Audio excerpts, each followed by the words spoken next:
انتخابات تو 8 فروری کو ہوں گے اور یہ کیئر ٹیکر سیٹ اپ نے انتخابات کروانے ہیں. الیکشن کمیشن کی ذمہ داری ہے. ابھی تک جو پالیسیز بنائی جا رہی ہیں یہ سب کیئر ٹیکر سیٹ اپ کی طرف سے بنائی جا رہی ہے, لیکن جاتے جاتے کیئر ٹیکر سیٹ اپ ایسا کام کرنے جا رہی ہے کہ پہلے عوام کو تھوڑا بہت ریلیف دیا ہے, لیکن اب پھر سے پیٹرول اور ڈیزل کی قیمتوں میں اضافہ کرنے جا رہے ہیں. بخاری صاحب, پیٹرول کی قیمت ایک ایسی قیمت ہے جو کہ ڈائریکٹلی ہر شعبے کو, ہر مکتبہ فکر کے لوگ کو افیکٹ کرتی ہے, اور ابھی پھر 7 سے 8 روپے پیٹرول کی قیمت بڑھ جائے گی تو مہنگائی کا ایک طوفان. پہلی بات تو یہ ہے کہ جس رفتار سے پیٹرول کی قیمتیں بڑھی تھی, آپ نے دیکھا کہ زندگی کتنی تباہ کن حالات کی طرف چلی گئی تھی. عام آدمی کے لیے بسوں کے کرائے دینا, رکشے ٹیکسیوں کے کرائے دینا, خود اپنی گاڑیوں میں پیٹرول ڈلوانا ناممکن ہو گیا تھا. یہ پیٹرول کی بات نہیں, آپ ٹماٹر لینے بھی جائیں نا تو کہتے تھے اب پیٹرول. مشکل یہ ہے کہ ہمارے ملک میں یہ روایت ہے کہ پیٹرول کی آپ قیمت بڑھائیں تو ہر چیز کی قیمت بڑھ جائے گی. اچھا, پیٹرول کی قیمت آپ 4 دفعہ کم کر دیں, چیزوں کی قیمتیں کم نہیں ہوں گی. ایک تو یہ ہمارا بہت بڑا ڈیلیما ہے. دوسری بات یہ ہے کہ اس انٹرم گورنمنٹ نے پچھلے 2 ماہ سے ریزسٹ کیا تھا کہ ان کو قیمتیں نہ ہی بڑھانی پڑیں تو اچھا ہے, because they don't want to take the claim, بلکہ اس کے برعکس انہوں نے قیمتوں کم کی. اور لوگوں کو فیل ہوا کہ شاید یہ حکومت جو ہے کچھ تھوڑا سا ان کے ریلیف کا کام کر رہی ہے.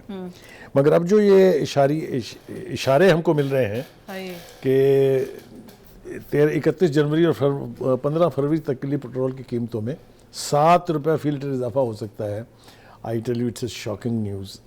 اور میں آپ کو بتاؤں کہ یہ نیک نامی تو کیا ملنی ہے, ان کو اتنی گالیاں پڑنی ہیں حکومت کو, ٹھیک ہے جی.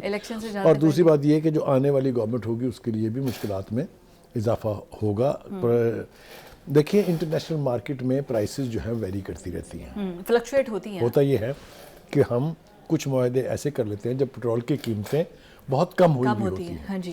اور یہ بات یاد رکھیں, جو آج سودے ہو رہے ہیں یہ سپلائی آپ کو 3 مہینے کے بعد آنی ہے, ٹھیک ہے جی. تو ہوتا یہ ہے کہ حکومتوں کو چاہیے کہ اس میں یہ ایڈجسٹ کر لیا کریں.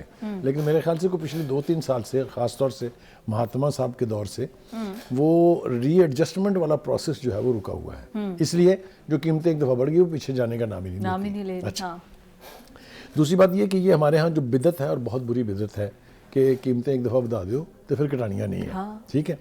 اور گراس روٹ لیول پہ چلیے جی, جو چیزیں امپورٹ ہو رہی ہیں, مینوفیکچر ہو رہی ہیں, ان کی قیمتیں بڑھ جائیں کو آپ کو سمجھ بھی آ جاتی ہے کہ چلیے جی پیٹرول خرچ ہو رہا ہوگا. مجھے یہ بتائیں, کھیتوں میں اگنے والی چیزیں زرعی ملک میں آپ کی زراعت سے ہر چیز وہ کہتے ہیں جی پیٹرول سے. جواز وہ اس کا بھی پیش کر دیں گے کہ جناب دیکھیے ٹیوب ویل چلتے ہیں جی, ٹریکٹر چلتے ہیں جی, تھریشر چلتا ہے جی, لیکن یہ سب کچھ پہلے بھی تو چلتا تھا نا, ایسے ہی تھا. تو اس لیے ہم اب اس حکومت سے تو ہمیں مطالبہ کرتے ہوئے بھی شرم آ رہی ہے, اس لیے کہ لے دے کے 2 ہفتے رہ گئے ہیں اس کے پاس.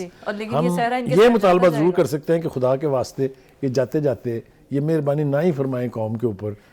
جو مجھے ایسا لگتا ہے کہ یہ اس وجہ سے اپنے اوپر لے رہے ہیں کہ آگے جو بھی گورنمنٹ آئے گی, کیونکہ اس کو بھی پرائس بڑھانی پڑے گی, تو وہ تو چاہ رہی ہے کہ یہی یہ ملبہ اپنے سر پہ لے کے جائے. نئی گورنمنٹ کیوں لے؟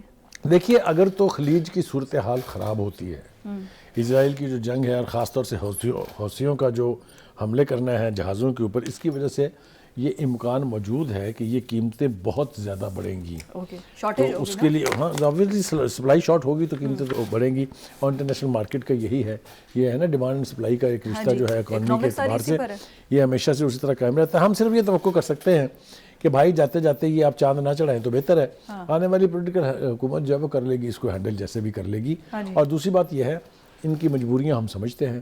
جو IMF ہے وہ نہیں, آپ کو روم ہی نہیں دیتی نا کہ آپ کسی عوام کی فلاح کا کوئی کام کر لیں.